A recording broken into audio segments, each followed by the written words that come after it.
النهارده برضه عاوز اتكلم في موضوع. انا طبعا كل حاجه بتوفيق ربنا سبحانه وتعالى. اول حاجه عايز احكي قصه مريض هنا عندي في البلد. المريض ده جالي من حوالي 3 4 شهور، قال لي انا نزلت من السعوديه مخصوص لان انا شكوا ان انا عندي اورام وان انا تعبان والكلام ده. قلت له عندك ايه؟ قال لي صوره الدم بيطلع فيها كرات الدم البيضاء عاليه جدا. بقول له عاليه كام؟ قال لي يعني 25,000 30,000.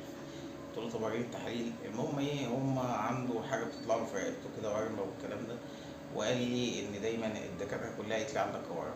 طبعا قلت له صوره الدم اللي معاك دي ما تاكدش ان انت عندك اورام، لان كرات الدم البيضاء لوحدها انها ترفع بقيه الحاجات مظبوطه ده مش دليل. اي حاجه ترفعها سواء مناعه سواء انفكشن عدوى اي حاجه تعمل الكلام. المهم قلت له تجيلي وهعمل لك شويه تحاليل كده وان شاء الله خير.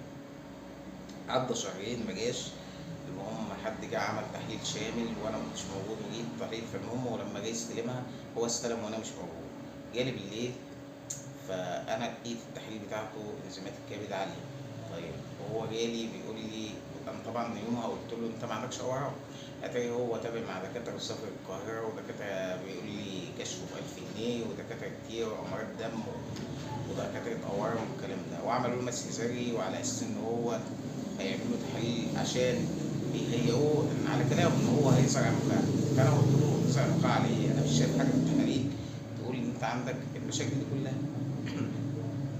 المهم في اليوم ده عملت له الانزيمات كانت عاليه، انزيمات الكبد. فانا بتكلم معاه قال لي كده انا مش لاقي. أنا كده عملت مسح ذري والمسح الذري اهو، شفت المسح الذري لقيت المسح الذري كويس ما فيهوش حاجه غير ان عنده تضخم في الكبد.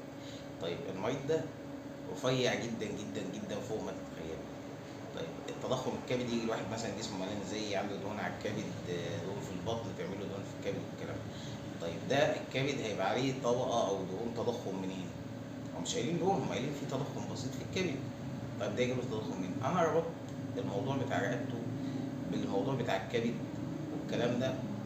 فقلت له انت عندك فيروس هو اللي عامل لك الكلام ده. الفيروس والعدوى دي هي اللي بترفع معاك كرات الدم البيضاء، وهي اللي عملت لك الالتهابات دي، وهي اللي عامله لك التضخم ده. فانا هعمل لك الفيروس ده وفيروس كمان معاه، بس هو بنسبه 90% هو الفيروس اللي انا هعمله لك.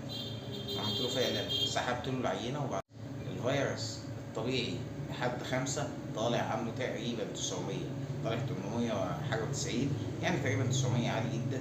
فالفيروس نشط. الفيروس التاني اللي انا عملته احتياطي برضه لانه ممكن يعمل مشاكل في الكبد، طلع فيه بس اصابه قديمه.